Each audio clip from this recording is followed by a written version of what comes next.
your mother is an artist and your father is a doctor. Correct. So you from a good family, but why you don't like rich people? Okay, well, first of all, it's not that I don't like rich people. That's a vulgarization of the idea. I would say, in my own society, China's quite different. So I'm not going to comment on China, but in where I'm from, America, there are structural issues that we have to deal with. Like one of them, like we were talking before, is kind of structural racism. But another very serious issue in America is, you can look this up too. Like since the 1970s, if you look at like how much production went up versus like how much pay went up relative to inflation, since the 1970s, relative to inflation, workers have been consistently losing money. Like you get paid more dollars, but they're worth less. So what the real value of your labor that you're getting paid is going down and down and down relative to what you're producing. And this has been the trend since the 1970s. And so as a result of that, and some other, kind of messing around, so the corporations that control the government. So like I was saying before, in China, bribery is legal. Like if I went to say the mayor of Chengdu and I'm like, hey, can you get me like some really special visa and I'll pay you a bunch of money, that would be illegal. I would go to prison probably, or I'd get deported, whatever it may be. But in America, you're perfectly allowed to donate money to a politician, and so corporations do, and we have pretty much every politician on a national level, whether it's Democrat or Republican, it doesn't matter. Like the corporations have paid for them. And that's why we get the Iraq-Afghanistan war. A major factor in that, there's some geopolitics, sure, but like on a domestic level, it is these oil companies, let's say, that were paying off politicians, not only to get to try to stop say green energy things that are not oil, which is also messing up the planet, but they also started these wars, arguably. So it doesn't really matter who you vote for, like whether you vote, let's say Bush, Obama. They talked very differently. They said they would do very different things, but if you actually look at the policies of Bush and Obama, other than maybe social issues, they're the same. Like they both made new wars. They were quite aggressive in the Middle East. Obama is a much better speaker, much more refined in that way. Bush was kind of more down to earth guy. Like the persona is different.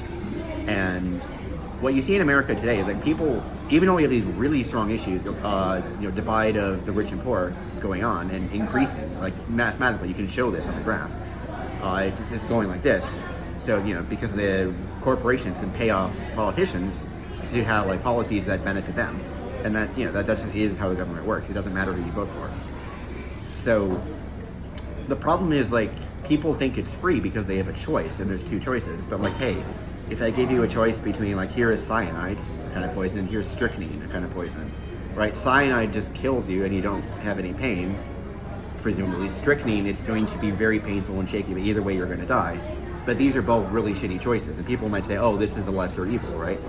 We want to vote for, yeah, he'll make these wars and he'll kill these people, but he doesn't hate gay people, right? So he's the better guy. And people get very fixated on social issues. Now, I'll admit, I'm a leftist. I support trans rights, I support LGBT people. I think everyone should be, as an adult, allowed to express themselves however they want, and I should respect other people's, preferences for pronouns, things like that. I agree with that. I am on that side.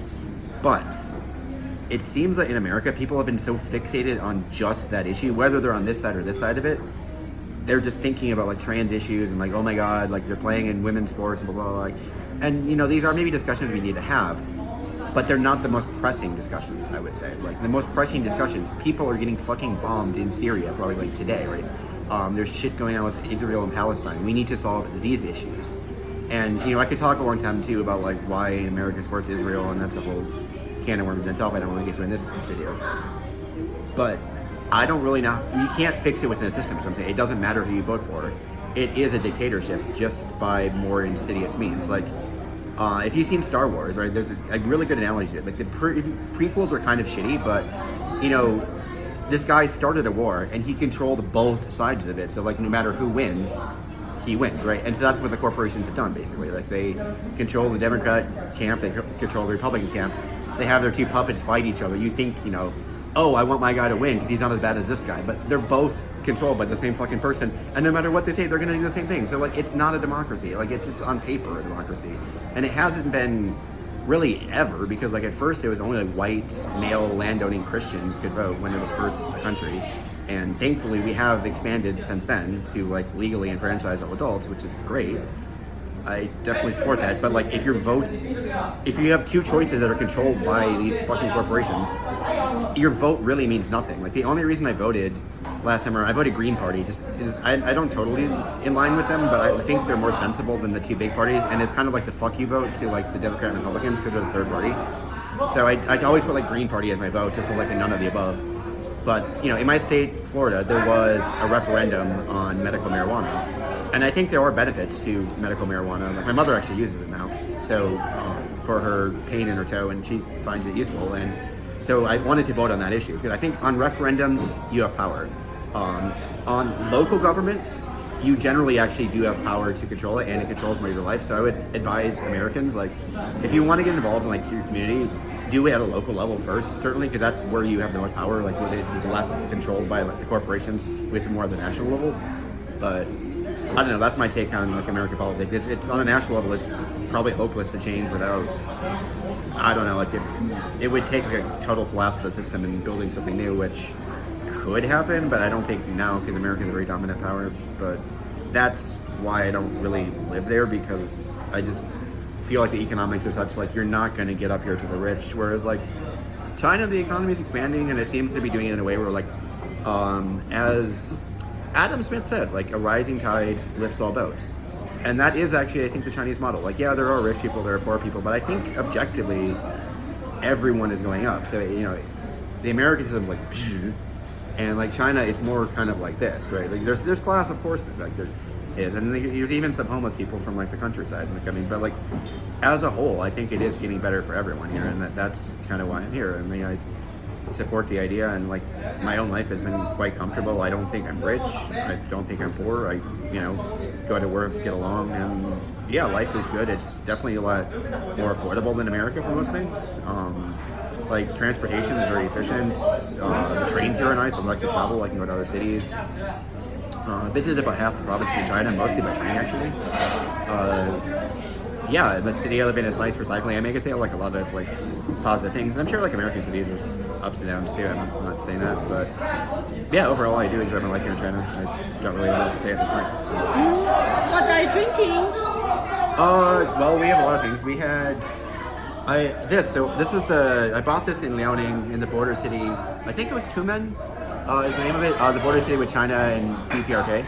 A lot of folks, if they go to the DPRK, they go to Dandong, the other border city, which I've also been to. So I've been to the DPRK 3 times actually, but that's a long story in itself. Also a very interesting country and very misrepresented, the same way like China, like the same way they lie about China in the media all the fucking time, and it's bullshit. Like, DPRK, it's the same thing. Like, there's problems there, and I think it's much less developed than China for mainly geopolitical reasons. But I think if situations change, it could develop in the same way China has, and that would be nice. But anyway, that's a long story in itself. Okay, what are you eating? We're having hot pot. It's very local. We should have filmed. We did film it earlier. We can make it in a minute. But yeah, we had like way too many food. That's my problem when I come here, because there's like so many. Oh, I want that one. I want that one. I want that one. I want that one. And I love vegetables, so I got like a fuck ton of vegetables. Why you like hot pot? Oh, well, you can get whatever you want. People, it's social, and people come, bring their own foods. Everyone has a drink, and yeah, it's a nice environment. And it can be spicy, it can be not spicy, like however you want it. Yeah. What's the difference between Chinese food and American food? Which do you prefer?